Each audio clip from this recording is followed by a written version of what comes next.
سلام، من محمد مهدی صابر اصل هستم، ملقب به مهدی ممنونم که ویدیو رو تماشا میکنی و کلیک کردم. خوش اومدید به این ویدیو. طور که زیر این ویدیو نوشتم، معرفی کردن خودم و صحبت هایی درباره ویدیوی بعدی. 17 ساله، اصالتا ترک تبریز هستم و اینجا تهران هستش. میخواستم هی شروع کنم یوتیوب و نمیتونستم و الان دیگه بهترین موقع شروعه. فقط نیاز به شما دارم که حمایتم کنید.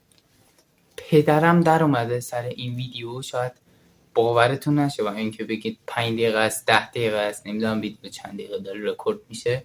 نورپردازی رو درست کردم، پای ویدیو ندارم، بک‌گراند هم که میدونید یه کارتونه و اینکه هیچی ندارم.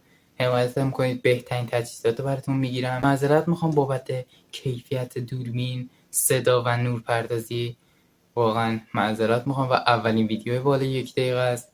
نمیدونستم واقعا از چه جوری چه ویدیویی بسازم. آخر تصمیممو گرفتم معرفی خودمو کنم، شما منو بشناسید و نظراتتون داخل کامنت ها بگید ببینم چی به چیه، آیا این ویدیو مناسب، خوبه یا بده. ازت ممنونم، تشکر میکنم ازت. صحبت های در مورد ویدیو بعدی چی بود؟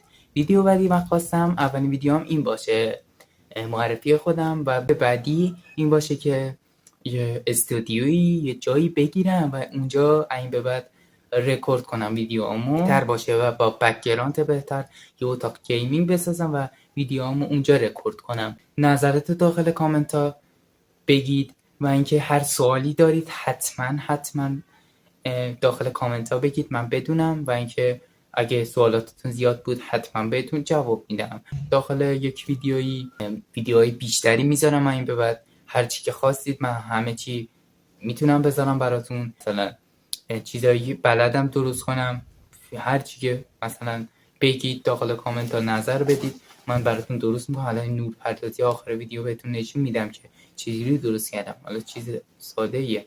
در یه مورد دیگه گیم پلی بذارید و اینکه هر چی که شما بگید من میذارم. انشالله ویدیوهای بعدی حتما تماشا کنید و اینکه ممنونم تا آخر ویدیو با من همراه بودید.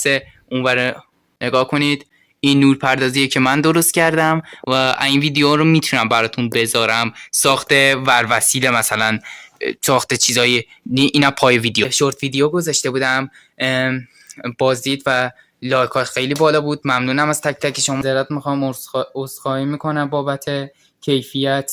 لایک سابسکرایب یادتون نره. ممنون که تا آخر ویدیو با من همراه بود. پای ویدیو ندارم، نورپردازی خودم درست کردم، با کیفیت کم دارم ویدیو میگیرم. منتظر ویدیوی بعدی باش. خدا نگهدار.